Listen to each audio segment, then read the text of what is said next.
tape is if you give me your first and last name and the correct spelling, so I have it on tape, and this lets me set my audio levels too. So, if you want to do that, starting right now. Yes, please. I'm Carl E. Morck. The Carl is C-A-R-L.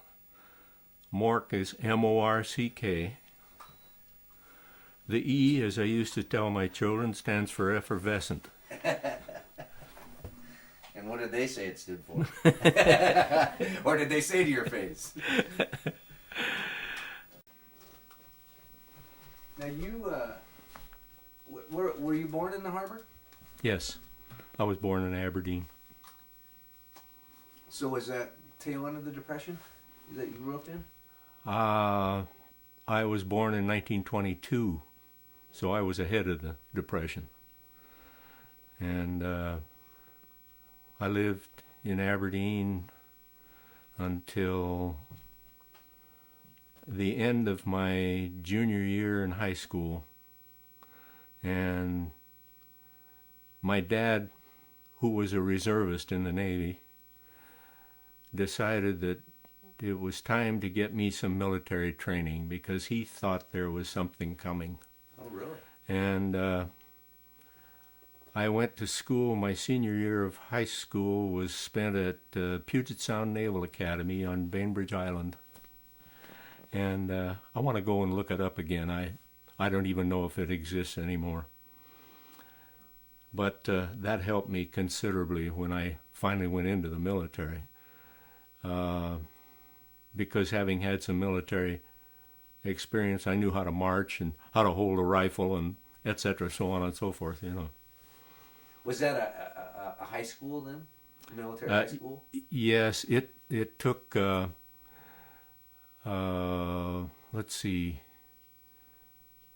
from 8th grade, I think it was, through 12th. And I was in the first class. It was a brand new school. And I think there were 18 of us filling all the classes in the school. It was a kick, really. But it was fun. It was interesting. I assume it was a boarding school. Yes, yeah. And I ended up being second in command of the Cadet Corps. How I got that lofty title, I don't know. Because my roommate was from Seattle. Forget what his name was, but he was a character. And one night, while I was sound asleep, he got up, went out the window. We had a tree that grew right up in the corner of the building on the outside and right up by our window. And he climbed that tree and went down. And he and a couple of other fellas from the school stole the school cruiser, which was anchored out in a little bay there, and went to Seattle. They were picked up on the streets in Seattle sometime during the night and returned to school. Oh, boy. And, of course, then I started getting lectures as to why I hadn't done something about it. Heck, I slept through it. I didn't know. I didn't know he was gone. So you were what? You were like 17, 16, 17? 16.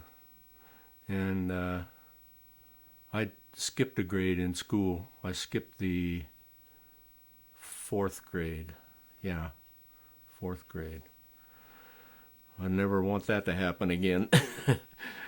And do you remember, so did your dad tell you, did your dad sit down and say, well, you know, I think there's a war coming and this is why I'm sending you to military academy, or do you see that in hindsight?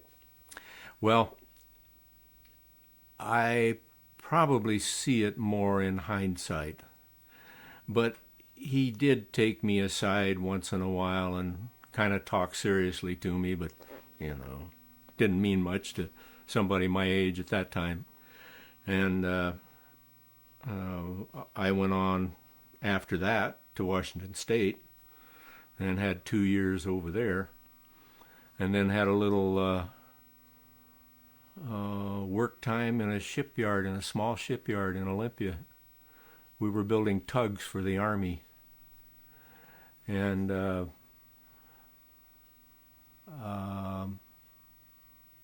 prior to that, I had worked at Todd Shipyard in Seattle, building destroyers. And now this seems like quite a period in my life, but I'm talking about maybe 3 months or something at either place. I was waiting, or trying to wait, trying to stay from being drafted, because my dad had it in mind he wanted to get me into the Naval Academy. And we finally got a letter from someone of note, probably a senator or something, addressed to Carl E. Snorch, S-N-O-R-C-H. And my dad said, I think you can forget the Naval Academy. And I agreed. So then, by that time, my dad had gone back into the service. And this was still prior to Pearl Harbor. And he was stationed at the Federal Building in Seattle. And I moved to live with my parents then. They had a house rented out by the canal close to the University of Washington. What's the ship canal deal? Yeah, yeah. The Ballard Locks and then into the canal. It was from Lake Union into Lake Washington. And that was a nice place, beautiful place to live. And I went down to the Federal Building with my dad every day to take the physical for the V5 program, flight training. And I didn't know it at the time, but I had a bad case of WCS disease, which was known as white coat syndrome by the medical profession. And every time they would touch me to take blood pressure, something like that, I could just feel my blood pressure going up, even at that young time. I don't know. I was scared to death of doctors.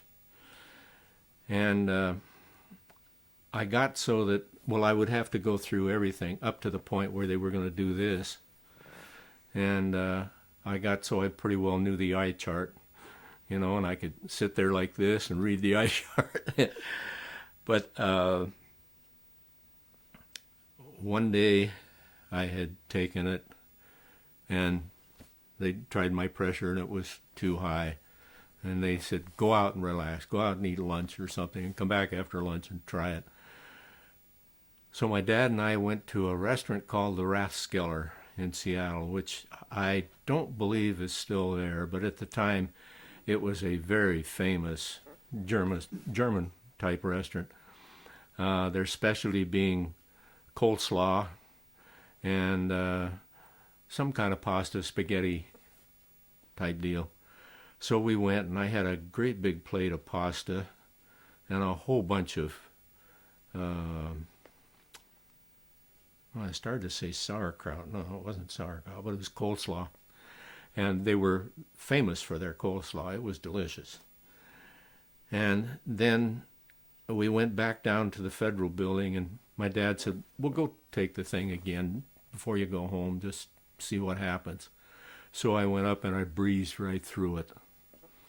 Well, that kind of presented a problem, I thought, because the next thing they did was they put you in a chair that has a handle on it, and the man that's testing you takes a hold of that handle and he spins the chair. They're checking you for vertigo. And when they stop the chair, you can't help it. You dive over one side of the chair. I can't remember right or left or something like that. Well, I knew this was coming, but in the meantime I was thinking, oh boy, they're going to make me sick to my stomach, and I'm going to see the coleslaw and the spaghetti around the walls at about this height, all the way around. Fortunately, I didn't do it, but I sure dove over one side of the chair. Well, I thought that would throw me out, because I was trying to fight against it, and I couldn't help it. I went over the side of the chair, and I straightened up and sat there, and everything going around for a while. finally the fellow that was testing me says, "Okay, you go on to the next thing." And I don't know what it was after that. But I had passed it because you have to react to the vertigo condition one way or another.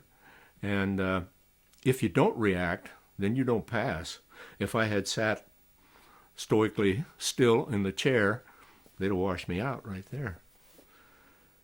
So I went through the rest of that. Now, is this still pre-Pearl Harbor? No. Pearl Harbor had happened by now. Oh, okay. This was, we were into 1942. And so do you remember where you were when you heard about Pearl Harbor?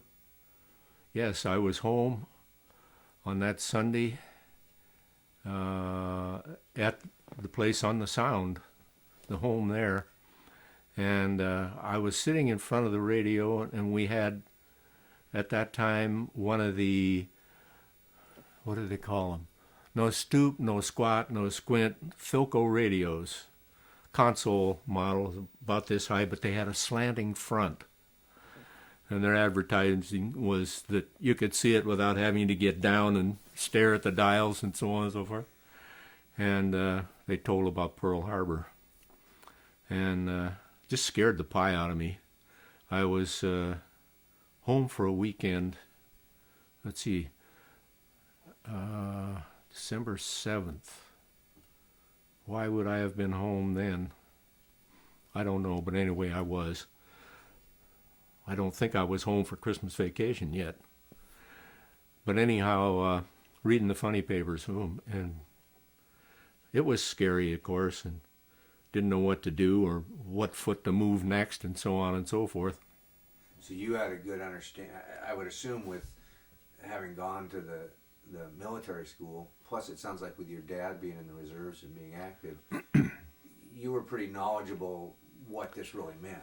Well, it wasn't too long after that point that my dad called me aside and he said, "Now, I'm going to tell you something that I don't want you to repeat."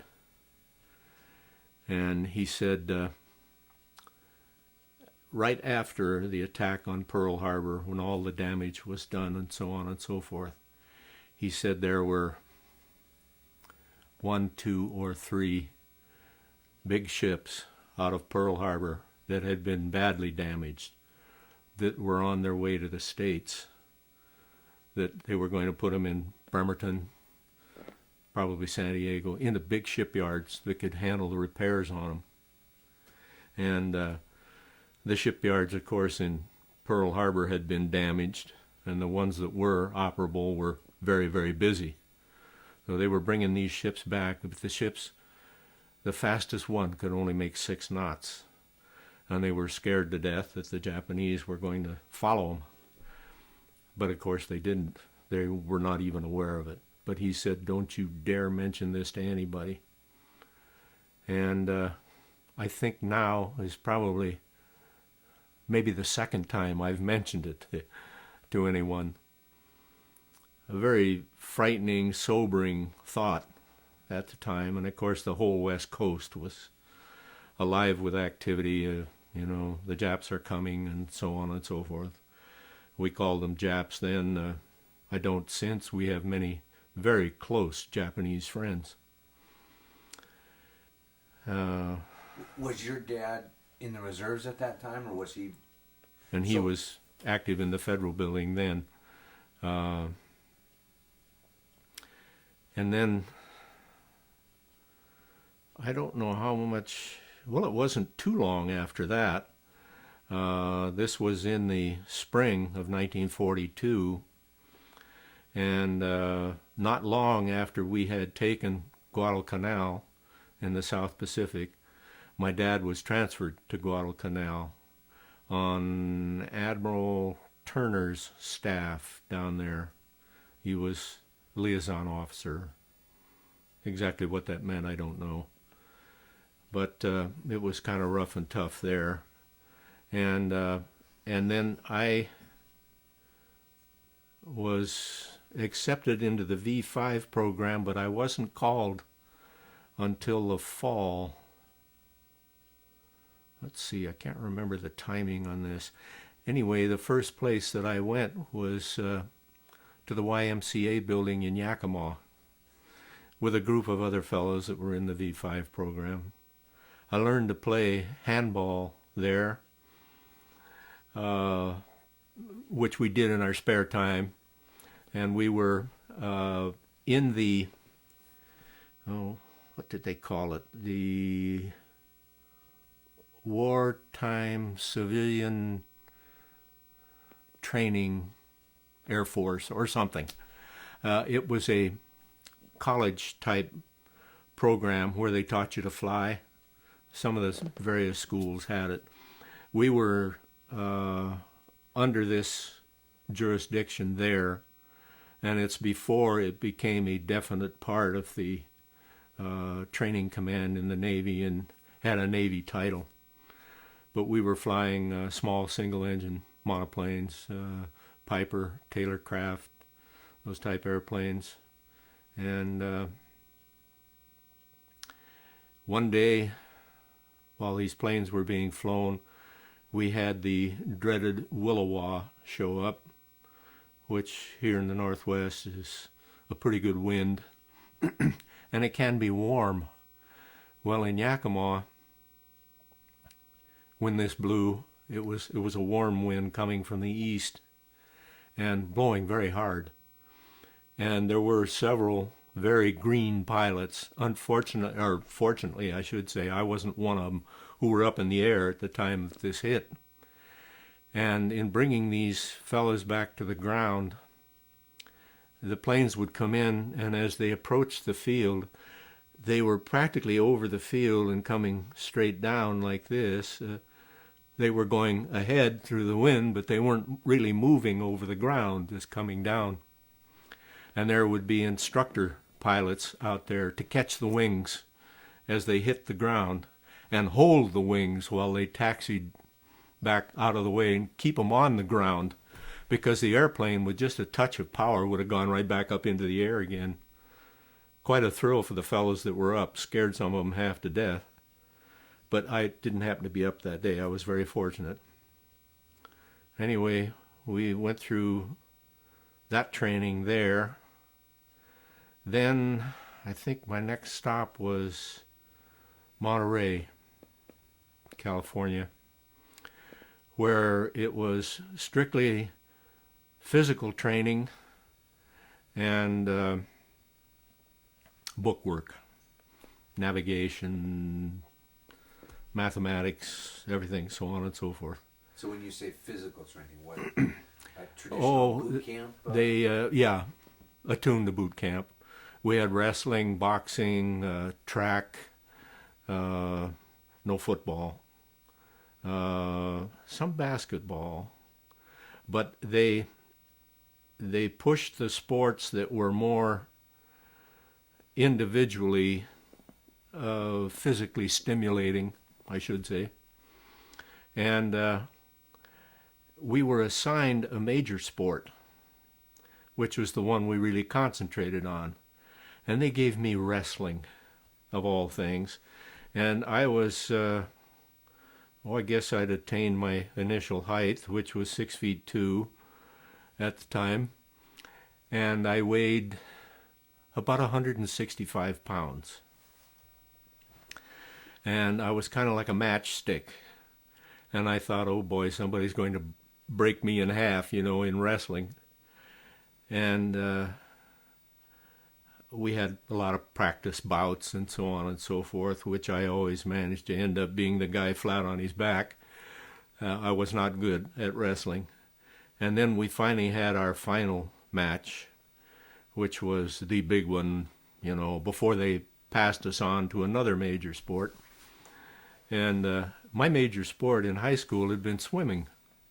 But of course I couldn't get into that. That was another one they had, but they wouldn't let me in it because I'd done it before, But anyway, in wrestling, I don't know who I wrestled finally, but anyway, I thought, well, doggone it, I'm going to make a good mark, if nothing else, in this. And I beat this guy. How, I will never know. I just, all of a sudden, I had him flat on his back, and I stood on him, and he couldn't get up, and that was that. I had won. Well, then after that, they transferred me into track. And track was another thing that, oh boy, I was really swell at.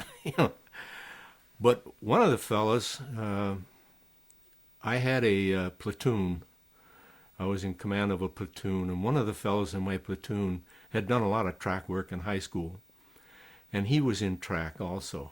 Got into it, I don't know how. He probably never admitted that he had had it before. But he kind of took me under his wing. And I was running the high hurdles. And I was terrible to start with. But I was getting pretty good. And then they finally pulled me out of that. And I don't know where I ended up after that. But at Monterey, Del Monte was what it was called, where we were. And Del Monte was before the war, prior to the war, before the Navy took it over, was a resort, and a beautiful resort. And they had this big hotel. Well, that was our barracks, so to speak. And I was in the 2nd Battalion that was moved in there, and they hadn't finished repainting the place in navy gray. And we had wrestling in what was known as the Balinese room. And they were naked, half naked, I should say, Balinese women painted on the walls all the way around. Well, we looked forward to going in for wrestling. That was fun, as long as you get a chance to look at the walls once in a while. And I spent most of my time staring at the ceiling, and there was nothing up there. But from there, I went to... There was no flight training at that point there. There was an airport in Monterey, but we never flew. Were these all potential pilots that you were yes, with? Or this was a whole yes. mix? So it's all These were all members of the V5 program, which were ostensibly to become pilots, if they didn't wash out in various I was going to say, places. they're trying to wash out whoever. What was the attitude? Now, were these wanting to be pilots? Were they a little bit older? When I say older, that means 20 years old and older, or was it still a whole mix of real young kids? And they were college kids, or I didn't mention that shortly before I got into the program, they dropped the requirements to become a naval aviator, one of which was to be a 4-year college graduate. Well, I had 2 years, and they finally dropped that requirement because they needed pilots. So I got in. Otherwise, I would not have gotten into that program. I'd have been transferred into something else, probably Great Lakes Naval Training Center as an enlisted man or something, I don't know. But being an aviation cadet, you were about this far below the lowest enlisted man in the Navy. We were just nothing. Dirt. But it was interesting, and it was fun. And in our training at Monterey, all our physical instructors were ex-coaches from colleges and so on and so forth. And we had one man we finally found out he was 40 years old. And we thought, oh boy, he's not going to teach us much. We're so much younger than him. We'll run him into the dirt. He would take us out in platoon-sized bunches out on the beach, and it was soft sand at Monterey, and he would double time us up and down the beach. Well, I don't know how many of us he almost killed. And when the thing was all over, he was standing there looking at us and saying, "What's the matter with you? Get up, let's go again." Oh boy. I remember as we were double timing down the beach, I'd look out in the surf at Monterey, and the waves would stand up pretty steep just before they broke on the beach. And so many times you'd see a seal standing right up in the wave, just silhouetted in there. The water was clear as could be, and here's a seal standing up, and a lot of times their nose was poked out, and they were looking at the activity on the beach. Just before the wave would break, they'd duck out of it, Very smart. Anyhow. What was the the attitude. I mean, because the war's going pretty good at this point. Yes. And so newsreels have come through. Is there a reality at this point, or is this a bunch of young kids that still are like, gung ho, summer camp? Gung ho as could be, ready to go? Quit all this foolishness. Let's go fight. They were ready to go, every one of them. I mentioned one of them, a fellow by the name of Chuck Sakura, who was our battalion commander. And I got to know him and liked him very much. He was a graduate of the Colorado School of Mines. And I mention him because he'll come in to my experiences later on. About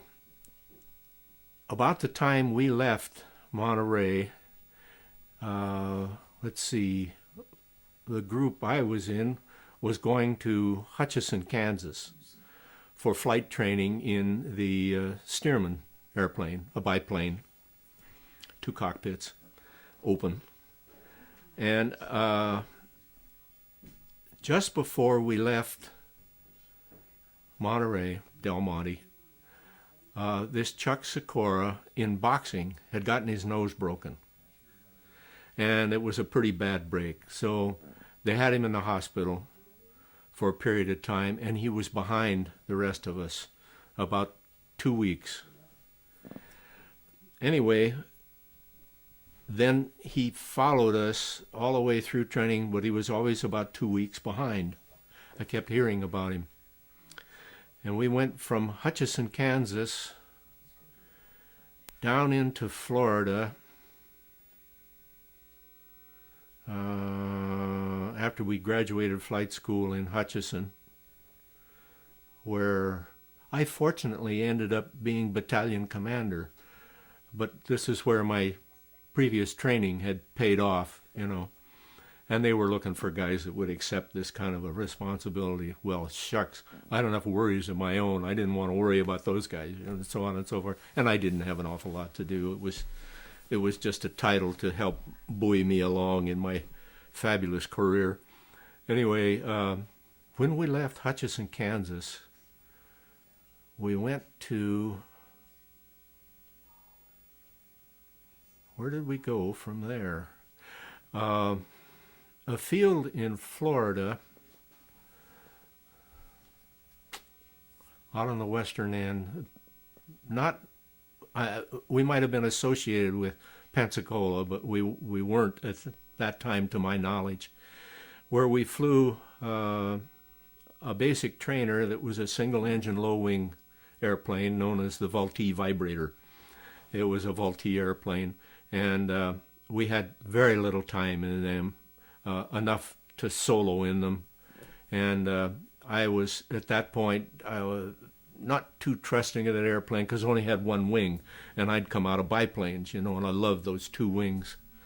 And I had fallen out of the sky in a Stearman in about every way, shape, or form you could possibly imagine, and that lovely airplane would always bring me home, I loved that airplane. Well, I didn't feel that way about the Vaulte Vibrator. I just didn't really trust it. And besides, there were all these rumors flying around when we were flying them about this airplane, about the fact that the tail was only held on that airplane by 4 very small bolts. So be very careful with it. Well, I flew that airplane like it was an angel food cake. I didn't bang it on the runway or anything else. Set it down very gently. But anyhow, I was glad to get out of that airplane for some strange reason. And went from there on into PBYs, the Seaplanes, at Pensacola for what they call final flight training. And the first thing that we saw at Pensacola when we went into PBYs was a beached PBY setting close to the ramp where they pulled us out of the water. In a PBY, the ones we flew did not have wheels on them. They had a later version that was an amphibious version, had wheels that folded up into the hull. but the planes I always flew were always seaplanes.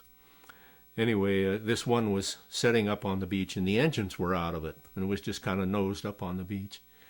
And they told us a story about that airplane, that some students had been flying it, and they came back from a flight someplace, and they were going to make a full stall landing. Well, a full stall landing in a PBY is quite a thrill. You'd be close to the water, and you'd just keep pulling the nose up and applying a little more power to keep it flying, and so on and so forth, until it finally had just all it wanted, you know. Now, all this time, you had the tail very close to the water. And when you finally cut the engines, the airplane was stalling, and it would shake and rattle and vibrate, and it made more noise, and it would go into the water because it had quit flying. It'd just fall into the water, and it sounded like you were landing in a pile of gravel. Quite a thrill making a full stall landing. And these fellas, when they full stalled, unfortunately were about 50 feet in the air.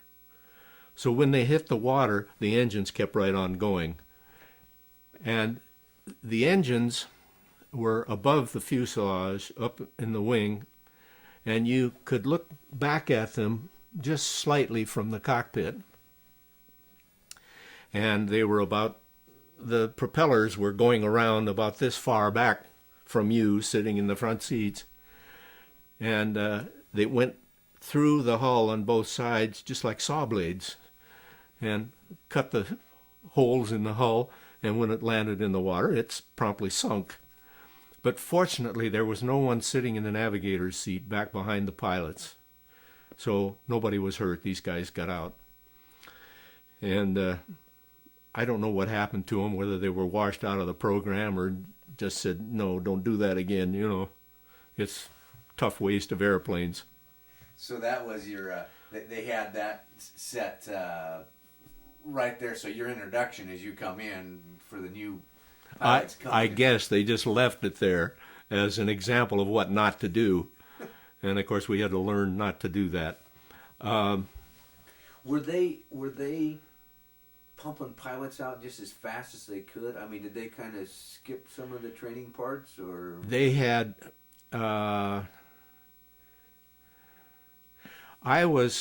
let's see, after I finished operational flight training,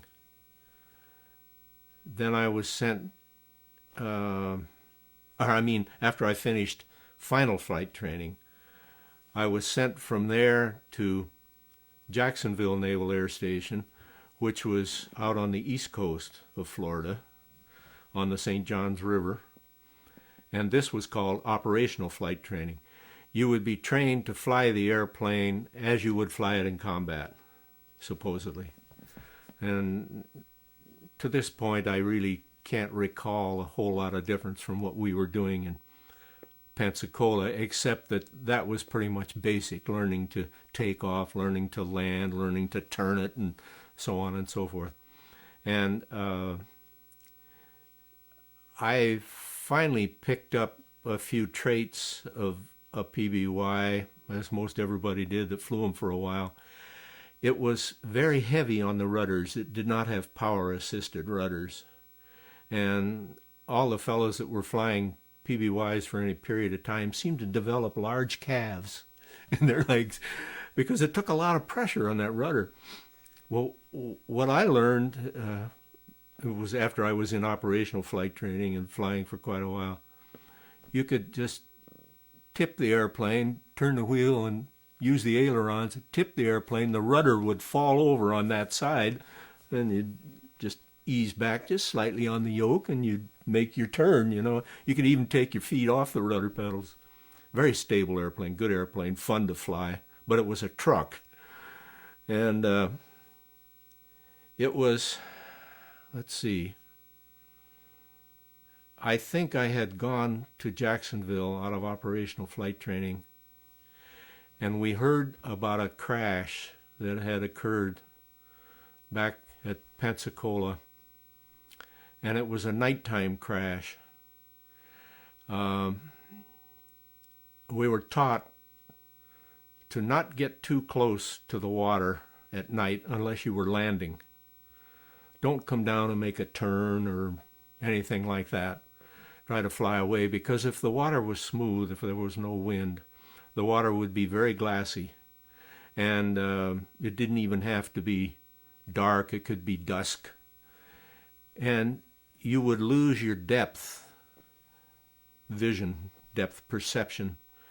And you could get close to the water and crash the airplane and not be aware of it. Well, I don't know what had happened, but my friend, this Chuck Sakura, was in this airplane, as I heard later. And the instructor was flying it, evidently, and they had come down close to the water, and he banked to go someplace. I don't know whether they'd gotten a report of a crash out at sea or something. I don't know. But anyway, he banked the airplane and caught a wingtip, and the airplane cartwheeled.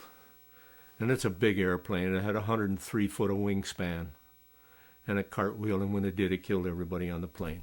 Unfortunately, this Chuck Sakura was one of them.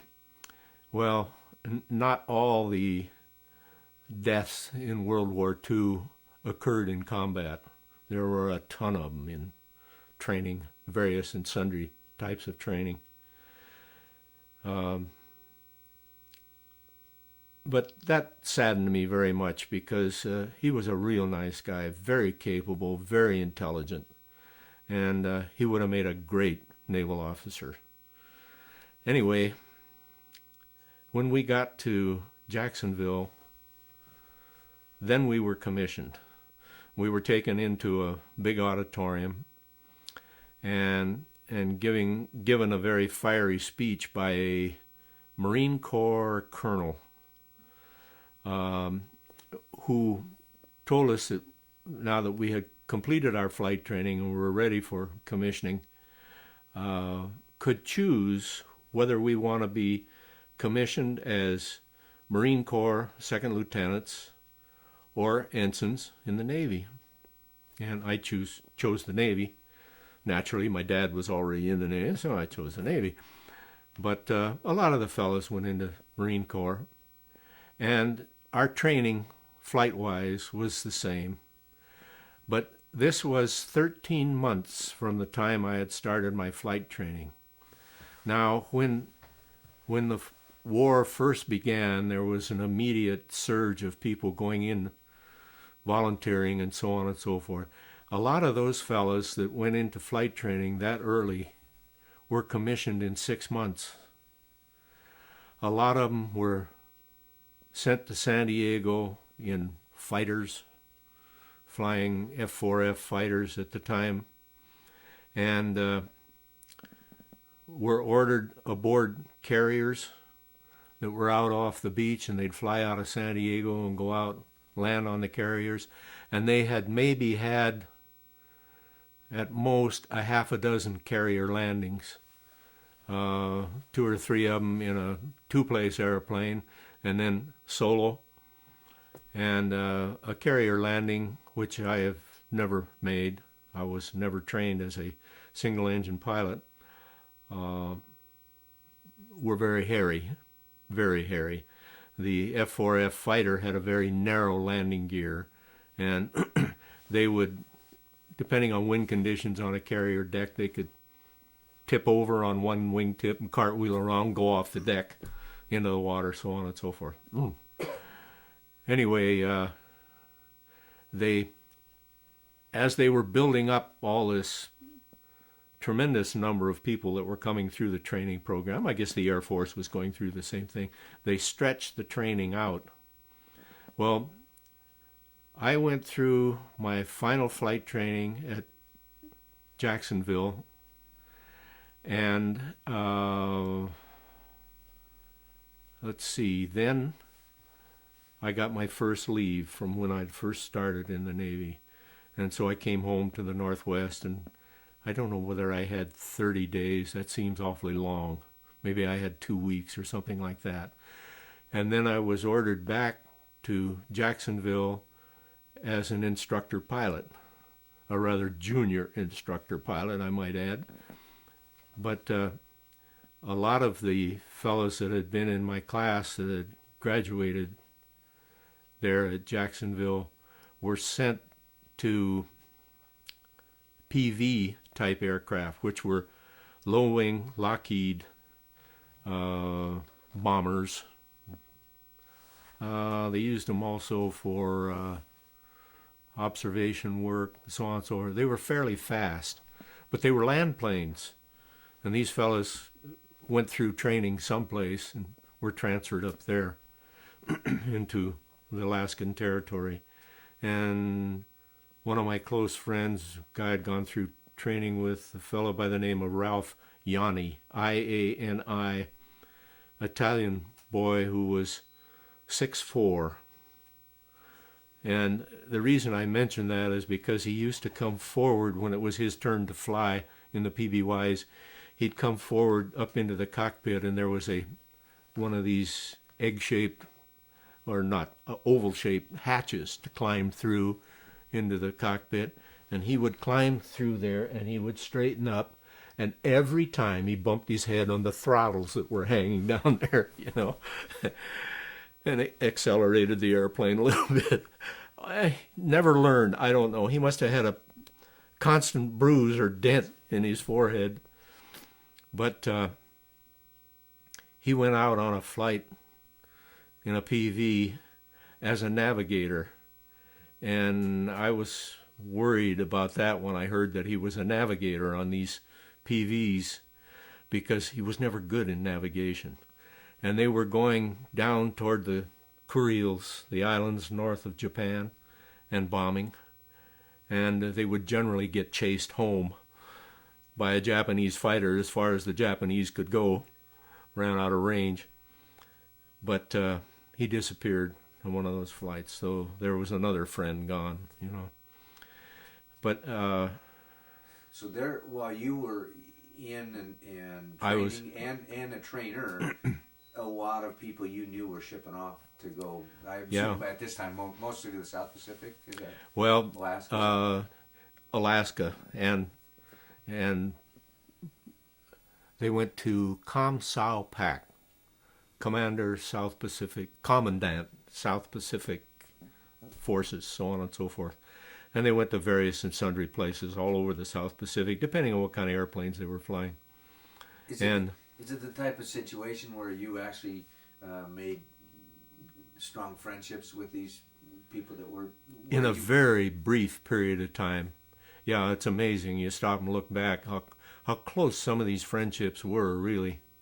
One of the fellas that was also a junior instructor at Jacksonville, a fellow by the name of Bill Crawford, came from the L.A. area, and he'd been an automobile salesman before he'd gotten into the program. Nice guy. And he and I were going out on a target towing flight together in a PBY. We were towing target for fighters or dive bomber pilots, and they'd make runs on the sock that we were towing, and they had colored ammunition, so that when they hit the sock, it would color the sock, whatever color they were assigned.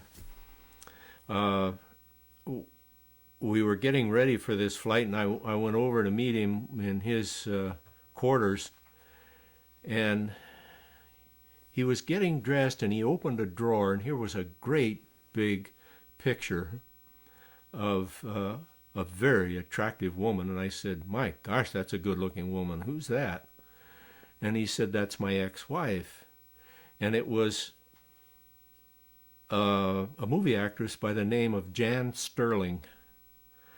Now, you probably don't remember her, but she was very famous in the movies in the early days because she divorced Bill Crawford and later married one of President Roosevelt's sons, James Roosevelt, I think she was married to.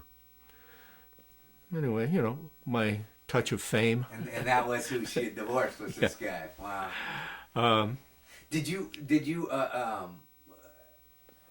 would you get correspondence from any of the pilots that left, or were things happening so fast that once they were gone, you... some of them we would correspond with, but so many times the transfers were rather rapid from one place to another, and you'd just lose them. That's all. Is the attitude still pretty gung-ho at this point? Yeah. Really? I mean, Yeah. even seeing the newsreels that come over and knowing what... And knowing what was coming, they were still ready to go. They were still mad about Pearl Harbor, mad as could be.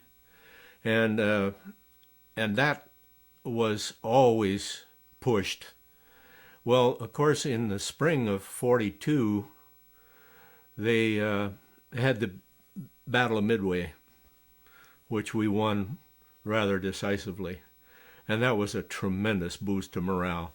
But all the more of a conscious or unconscious push to get out there where the action was, so on and so forth. I had enough of instructing after a short period of time that, I was ready. Assign me to the fleet, send me out, so on and so forth. I don't know why. I must have had some ability that somebody else didn't show. I don't know. I got along fine with a PBY. I liked the airplane. Everybody else wanted to get into a bigger, faster airplane, one with more guns and so on and so forth. Not that I was trying to slack off or anything else. I didn't care, but I wasn't really too anxious to get to where somebody was shooting at me, but I thought it was about time I did. But a little interesting side note, while I was stationed at Jacksonville in my instruction period, as I said, I had been a swimmer in high school, and at Washington State I swam. Not brilliantly, but I swam. I was on the swim team. And when I was flying instructor duty in Jacksonville, I would be assigned my flight schedule for about 2 weeks. And the first 2 weeks, I would fly a morning flight and an evening flight. The morning flight went out about 7 o'clock in the morning, came back about 11 o'clock. Now I say went out. We went out over the Atlantic Ocean. That was our training area usually. And the evening flight went out,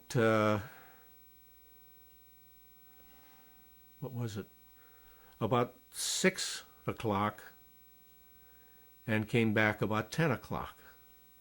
We'd start out at dusk if it was in the wintertime, and I don't think it was. But anyway, it was dark by the time we finished. We'd come home and land in the dark. But in my time off, my other schedule was an afternoon flight. Well, on my afternoon flight, I had the morning off and the evening off, and I'd fly that schedule for 2 weeks.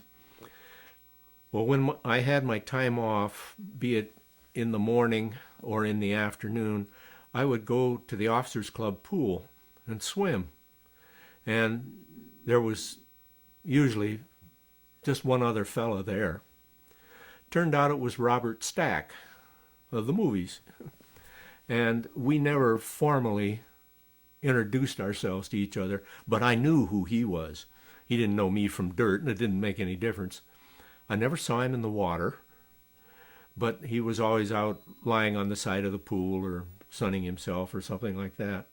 And we always had a, hi, how are you, goodbye, so on and so forth. And he was a supply officer, as I recall. Well,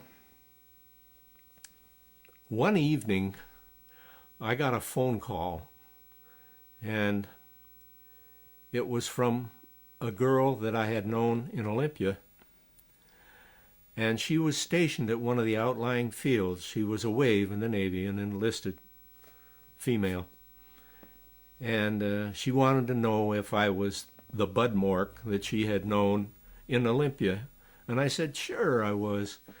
Well, this was a kissing cousin or something of your father's, and I guess I can mention her name now. It was Barbara Davis. And so I said, well, I don't remember how we arranged this, but because I wasn't being commissioned, I wasn't supposed to be seen with enlisted people socially. Well, anyway, I invited her out to dinner. I told her I'd take her to dinner in Jacksonville, and I don't know where we met. But anyway, we went to, I think the name of it was the George Washington Hotel in Jacksonville, and they had a small band that played there, and dinner music, dance music while you had your dinner. Nice place to go. And so Barbara and I went to dinner, and we got up and we were dancing. Well, Barbara, I don't know, the calories had gotten away from her, and she had gotten rather large. And we got out on the dance floor and were dancing, and I was looking over the top of her, and all of a sudden I saw Bob Stack. And he had some very attractive woman who was draped on him like ivy, clinging dearly to him, because even then he was known in the movies. Good-looking son of a gun. And in dancing on the floor, you're turning, you know, pirouetting, whatever. And came the time when he and I were facing each other over our respective partners' backs, you know. And I saw him go like this at the back of Barbara. And he looked at me and he just mouthed the words, "War is hell." And it broke me up, and there wasn't anything I could do. I was so darn embarrassed. And so Barbara, of course, wanted to know what I was laughing at, and so I had to tell her, I just thought of a very funny story I had heard, or something. I got out of it some way. I don't know. That son of a gun, I could have killed him. But anyway, that's the last contact I've had with Barbara, unfortunately, and with Bob Stack. I was always going to write him a letter and remind him of that, but I'm sure he probably had other similar incidents, I don't know. But it stuck in my mind forever, and I still carry it as one of the funniest things that ever happened to me. Oh, gee. Did you, because it's interesting, especially being on the coast here is real different than being back in the Midwest or something like that, the feeling towards the Japs and everything like that, as they were called at that time. Did you know any Japanese people, or did you serve with any Japanese people with where you were at? No. Ill feelings toward the Japanese had started even when I was in high school. I remember we had swimming meets between Aberdeen, and there were two different high schools in Tacoma that we swam against. And I got ready to start the swimmers' dive against one of the Tacoma teams, and here was a Japanese kid that I was lined up against. And I thought, I have to beat him. You know, we had ill feelings toward them then. It's too bad. It really is. But we were building toward a war, and we were very suspicious, and there were a lot of rumors going around. And gosh sakes, it was in 1938, when I was a junior in high school. Ill feelings toward them. I don't really know why. I had a Japanese kid in my high school class, though, that I liked very much. Perry Saito, Saito, and I liked him very much.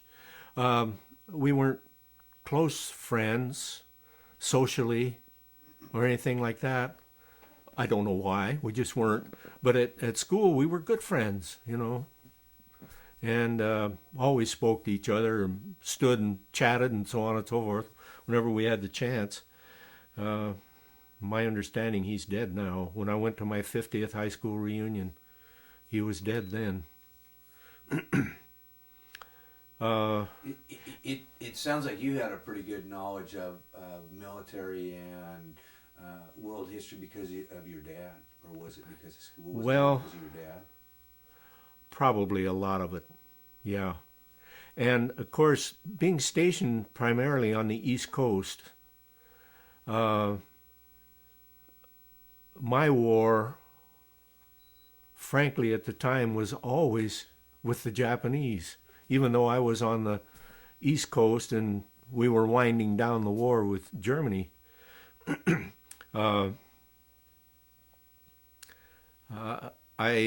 Let's see, after I left Jacksonville, I went to the Banana River Naval Air Station, which became Cape Canaveral, now Cape Kennedy, anywhere where the space flights are going from now.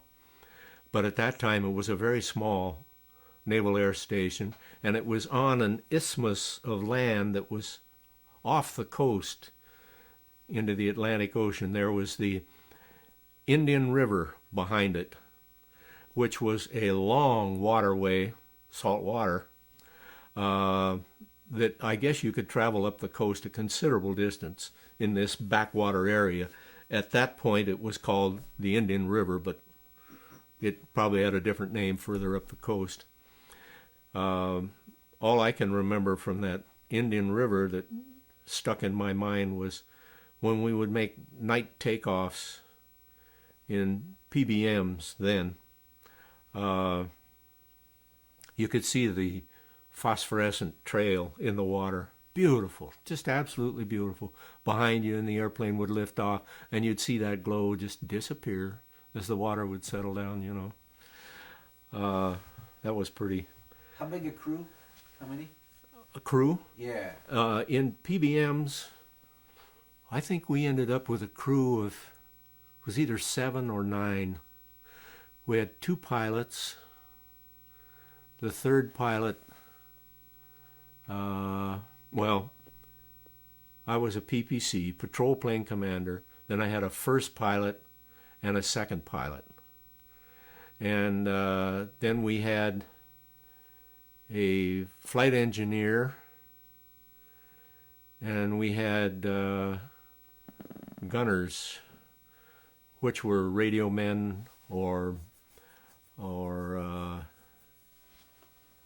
mechanics, aviation mechanics, or what else?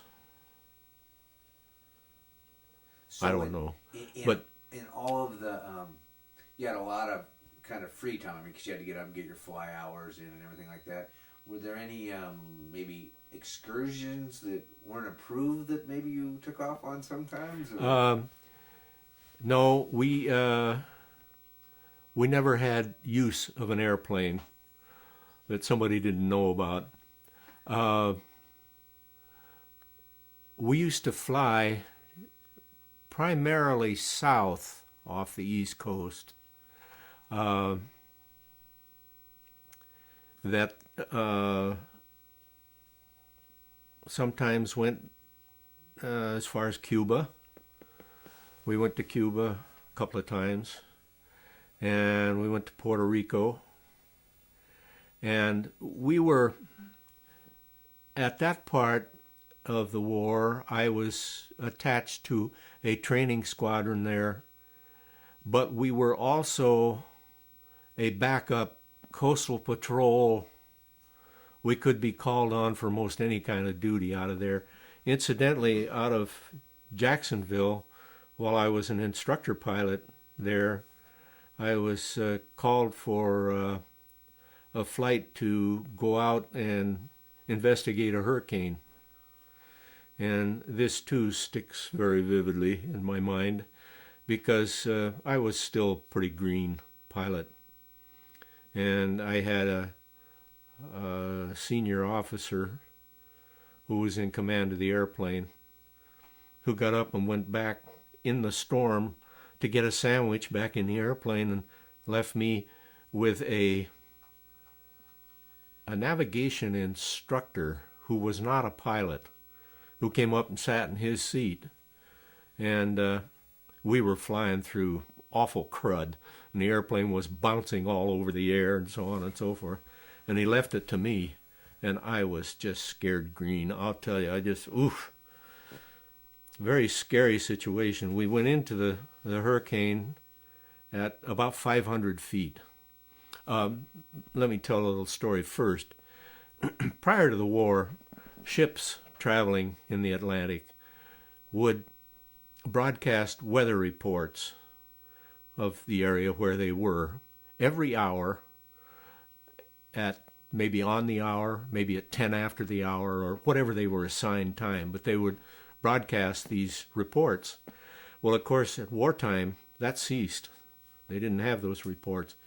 So anytime they would get reports of a storm coming, and the hurricanes formed in the South Atlantic and would generally swirl up across the top of South America and swing and come up the East Coast, although a composite plot of storm paths, some of them would hook behind Florida and go up into the Caribbean, and I guess they still do. Some of them would go up the coast and curve back out at sea, back out into the Atlantic. Some would go way up the coast and hit New England and up, even into Nova Scotia before they would dissipate.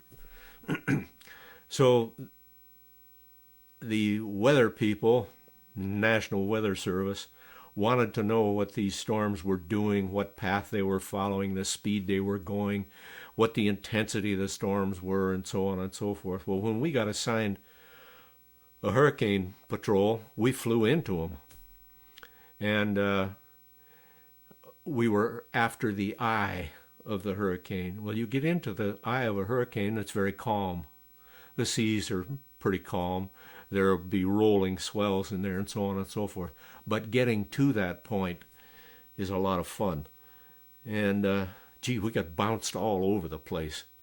And the altimeter on an airplane is actually a barometric pressure instrument. It indicates the altitude you have by measuring the pressure of the air. So when we would get into a hurricane, we would fly down and estimate 50 feet above the surface of the water, and then set our altimeters at 50 feet of altitude. Then there was a barometric pressure to read right there, and we could get the barometric pressure. Of course, it was considerably lower than what the normal barometric pressure was. But that 50 feet off the water was quite hairy because we were in the intense part of the storm where the winds would be running, probably 100 miles an hour, something like that. And it blew so hard that the waves that were picked up had the tops just lopped off of them. The wind just blew the water out, turned it to foam, and blew it almost, it looked like the surface was flat, but there were rolling waves below it, And when we finally got into where we thought it was, as intense as it was going to be, we flew down and got this barometric pressure reading, and of course by then my teeth were chattering. It turned out that this pilot that I was flying with had also flown Typhoon Watch, which is a hurricane in the Pacific. And out off of Midway someplace he had flown a Typhoon Watch. So he was accustomed to this stuff. And it was about that time he got up and went back and got a sandwich and left me there flying this air. Oh boy, I was scared. Anyway, we completed the flight and survived it. After looking out, I didn't do it too often, but I looked out a couple times, and the wings on that airplane were just, I thought we were in a seagull. The wings just going like that. But that was built into that lovely old PBY. That was fun. I gotta switch tapes here, it's beeping. Well, it sounds like you ended up with a strong liking for that plane. Yes, I did. I had more time in that than I did any other airplane. And during the war, of course, anybody, if they had around 1,000 hours flying time, they had quite a bit of flying time. Now you hear about these airline pilots that have got 13,000 hours or 30,000 hours, so on and so forth, and our time was very short.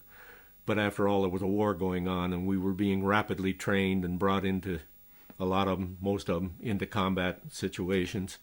And then as the war ended, they quit flying, and that was the end of it. Were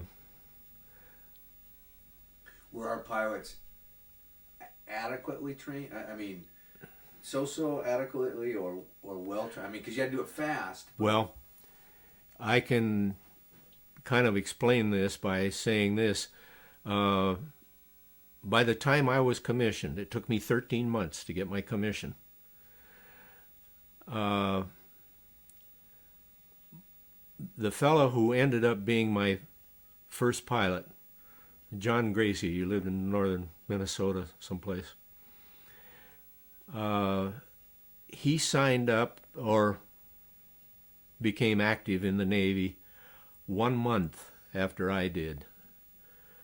And I was in the fall of 1942 that I started really getting active in my training.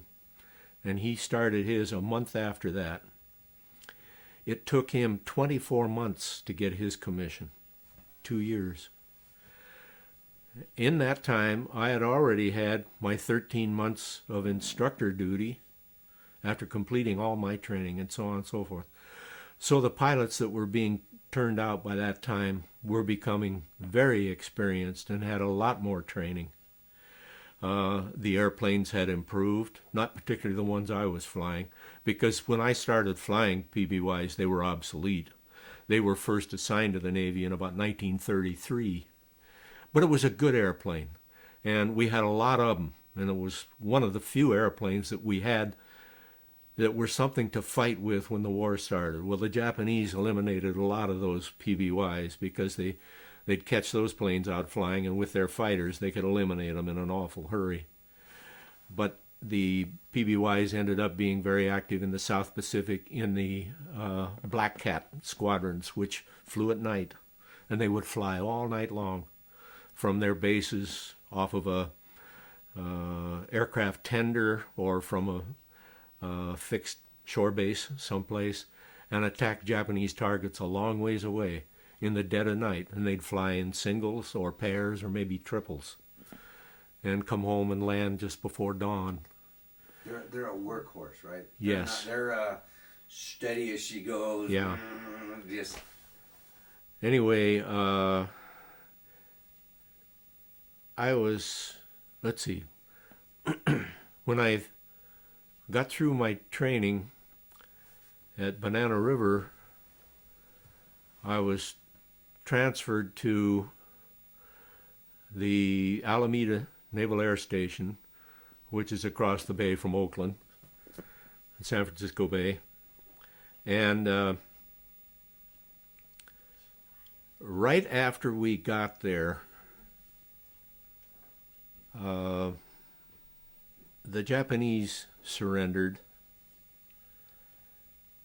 I can't remember the exact timing of this, but anyway, we hadn't even had more than 2 or 3 flights out of Alameda Naval Air Station, making us familiar with the area and so on and so forth. And we knew that our next flight from there would be to Kaneohe in Hawaii, and from there on into the South Pacific someplace, or maybe on to Japan if the war was won by then. Anyhow, that's what we were being trained toward at that point.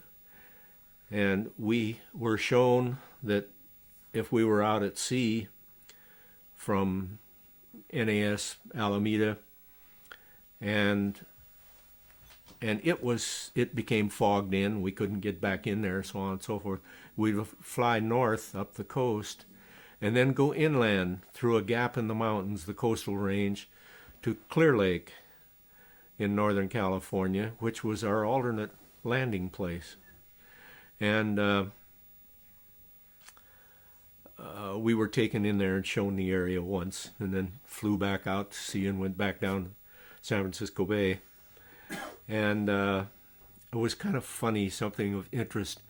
There were rubber life rafts aboard the airplane, of course not inflated, all packed up.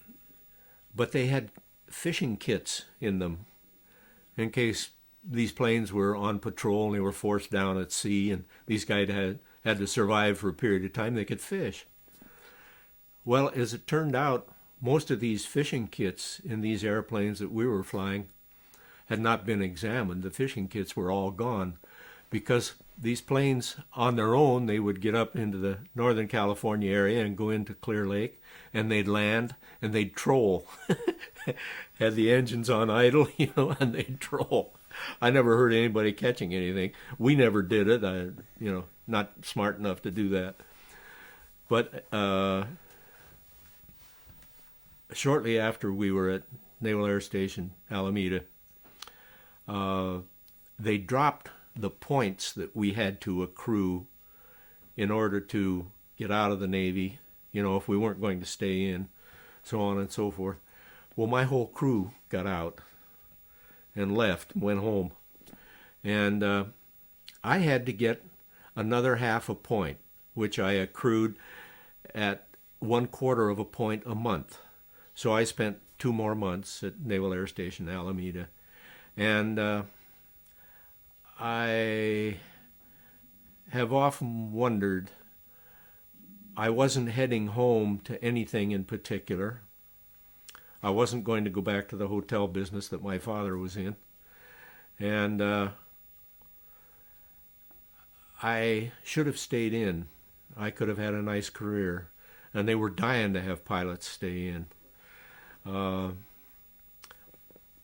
But I had had enough of flying from A to B to maybe C and then back to A again in the Navy, and I didn't want to get out and go into the airlines, which would be the logical thing to do at the time, and once again fly from A to B to C, so on and so forth, but flying much more advanced and better airplanes and so on and so forth. But I spent my 2 months in Alameda and then finally got out and came home. And I was discharged in Olympia, which is where which I showed as my home when I signed on. And that was the end of my illustrious. Oh, one more point I'd like to make. At the officers' club, at the officers' mess at NAS Alameda, when we went in for lunchtime, we ate cafeteria style, slid a tray along by all the food, so on and so forth, and the food was quite good there. And we paid for our meals, and they were, for 35 cents, I could have a tremendous meal. Anyway, my mother and father had become very interested in Southern California. My dad had a close friend who finally retired in Ojai and was raising avocados. And he incidentally had been a Navy pilot too, but a fighter pilot. But this didn't come on until later. But anyhow, my mother was wild about avocados. And at that time, she couldn't get them here in Washington. They couldn't ship them because they didn't have the shipping containers designed that would keep from bruising the fruit and they would rot and so on and so forth. And at the officers' mess for lunch, I could get a half an avocado that was probably that big around and my choice of dressing, and it cost a nickel. And I, of course, had to write that to my mother. And I didn't like avocados at that time. Oh, I don't know what was wrong with me. And that was the one thing I remember about NAS Alameda. Gee whiz. So you were at Alameda when the bomb was dropped then? Is that yes, right? Yes. And so how did they get that news to all of you guys that were training? Well, of course, very shortly after it was dropped, it came through in bulletins that were issued to all naval personnel, confidential material that you didn't talk about, so on and so forth. I I don't think I knew anything about the atomic bomb before it was dropped. I don't think that was one of the best kept secrets, and we had no reason to know. And we were only told stuff on a need-to-know basis. So we didn't know anything about it until it was dropped. And one of our very close Japanese friends who ended up being, well, who is now a captain with Japan Airlines, and we knew as a student in Napa, where they had a flight training base for Japan Airlines after the war. His father was a kamikaze pilot. And Saki, his son, my eyes went like this when Saki told me that his father was a kamikaze pilot. And he said, fortunately, the war ended before he graduated from his training. And I said, well, thank God, I'm glad of that. And Saki looked at me and he said, me too. Wonderful man, very, very intelligent man, and a captain with Japan Airlines now.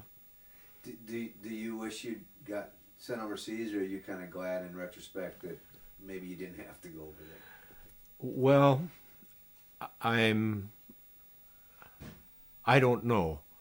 At the time, I was still gung-ho, you know, like the rest of the fellas. We were going to get over there, and we were going to beat them and wind it up and so on and so forth. And I have always explained my existence since as being the thing that would follow the atomic bomb. If that hadn't won the war for us, then there was always Bud Morck, you know, to send. So I've made my peace with it that way. I really can't say what my feeling was at the time. It was probably whew, like this, you know. Are you glad you went in? Oh yes, very definitely. I wouldn't want to repeat all that training over again. But there were things that happened that I will never forget. One of my final flight training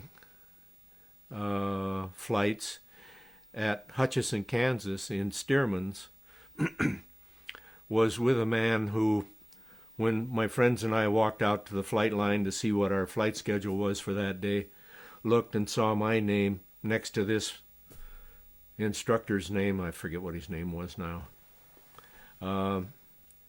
Looked at me and said, well, so long, we'll see you at the Great Lakes Naval Training Center, because this guy had a reputation for washing you out, but good. So we went out, we got in the airplane, we took off, we went up and we flew around for a while, and he had me do different things, I don't know what. And then he said, okay, I've got it. And in the Stearman, which was a biplane, he rode in the front cockpit, I was in the back cockpit. We were connected by what was known as a Gosport. This was a speaking tube that it was in front of his mouth and went back and split and went to my ears. I could not talk to him. So he said, okay, Morck, I've got it. And I thought right away, well, I don't know what he's going to do, but I'm going to be prepared for it. So I locked my feet under the seat, and I reached down the sides and took a hold of each side of the seat. And I thought, okay, wherever this airplane goes, I'm going to go with it, even though I'm belted into the seat. You know, he's not going to shake me out of this airplane. And he immediately pulled the nose up and started to climb. And he was climbing in a circle. And he climbed up to about 6,000 feet, I guess it was, something like that. And I thought, oh, sure, he's going to put us into a flat spin or something. And, you know, I can handle that, no problem. We got up to whatever the assigned altitude that he wanted. And he started to level the plane out. Well, I still was holding on tight. I was going to stay with that airplane, and he just shoved the stick straight forward and kicked a rudder. Well, the airplane went right over on its back and started an inverted spin toward the ground. And at that point, he said, "Okay, Morck, you've got it." So I don't know. I had a tremendous faith in the Stearman. I loved that airplane. And the first thing I tried to do was to get my feet out from under the seat, and I couldn't. The pull of gravity was in an inverted sense, and my feet were locked under there. I couldn't get them out. And I let go on both sides of the seat. My arms went like this over my head, and I thought, oh boy, that looks swell in that mirror. Anyway, I just reached down, took a hold of the stick, and the airplane stopped spinning of its own accord, and the nose kind of dropped. And as the nose dropped, we picked up airspeed. And I just let it go into a dive, and I just pulled it out of the dive like this. I still had my feet stuck under the seat. I should have had them on the rudder pedals, but I couldn't get them out. And about that time, I was beginning to work them out, but we'd already pulled out of the dive. And he said, "Nice recovery, Morck. Okay, let's go down and do some small field work or something." Whew. I've never forgotten that either. If he'd have known my feet were stuck under that seat, I'd have never passed that flight. But he couldn't see my feet. But I passed that flight and passed on from the program at Hutchinson. We had, at Hutchinson, we had what they call a tarmac. It was a great big round circle of asphalt. And depending on which way the wind blew was decided which way you would approach this tarmac to land. You didn't have a runway to line up with. You were lined up with the wind that was coming at your face and so on and so forth, which was decided by a windsock or something. I don't know. I don't remember how we assumed that. But Kansas, I was there in August, and it was rather warm. And this tarmac was surrounded all the way by green grass fields, probably became wheat fields or something, I don't know, but it was green, always green. Well, air settles over that green area, and over the tarmac, which was just blacktop, and got quite warm, the air rose. Well, you could come in on a landing approach on this, over this green grass, and the air was sinking, not rapidly, but slowly. So you would be coming down very nicely toward the edge of this tarmac, and you'd hit the tarmac, and the air's going up like this. And unless you were moving slow enough, you didn't get down on the ground. You'd go all the way all across that tarmac and back up in the air again, you know. And it took a while to learn how to land at that particular place. Anyway, at the staging area or storage area for the airplanes, they had these yellow perils, as they called them, yellow Stearman, lined up, rows and rows and rows of them. And one day I was assigned one of these airplanes, and I think I was assigned what they called an FCS. I was fairly far along in my training, and an FCS was a front cockpit solo. And you got to fly the airplane from the front seat. And they'd put a bag of sand, a 100-pound bag of sand, in the back seat and strap it down to balance the airplane. So you could go up and do all the aerobatics you wanted to and everything else, and you were all right. Anyhow, I got out, and I guess I was in this airplane, and I hadn't left the ground yet. And another fellow went out to do an FCS in one of them, happened to be in the line that was the next one in front of mine and up a ways. And as I say, here are all these airplanes just lined up in a line, you know, and there's a tremendous symmetry to it. Well, the flight captain, or flight chief, plane captain was his title, an enlisted man, he would come out and stand in front of your airplane, and he would motion you out of the line. You come out straight, and then he'd give you the signal to lock a brake and come on around like this and be in, so you could taxi out between the lines. Well, he gave the signals to this fellow that I was watching, who was a little ahead of me. Time-wise, he was ahead of me in taxiing out. And he brought him out of the line, gave him the clamping signal like this, and come on. And just as he did this kid hit the brakes. And he did it so quickly and so hard that airplane went like this. Well, here are all these yellow airplanes, tremendous symmetry to this view. And here's one with a tail pointing straight at the sky. And this kid sitting up there, and the propeller had just finished going chunk, chunk, chunk, chunk into the asphalt, and the engine quit, you know. Oh, I don't know what happened to him, but probably not good, whatever it was. You know. Things like that kind of stick in your mind, you know. But it was quite a sensation to go from, as I was saying, cadet, aviation cadet, which was lower than dirt, to suddenly being commissioned. And all of a sudden, here are all these enlisted men saluting you, you know. Didn't even know how to answer a salute properly. And that was quite a change. And then, of course, there were multiple changes in your feelings and your attitude and your ability and so on and so forth as you went through flight training. Very interesting. Well, thank you very much. My pleasure. That wasn't too bad, was it? No, but as I told you, I'm rather windy.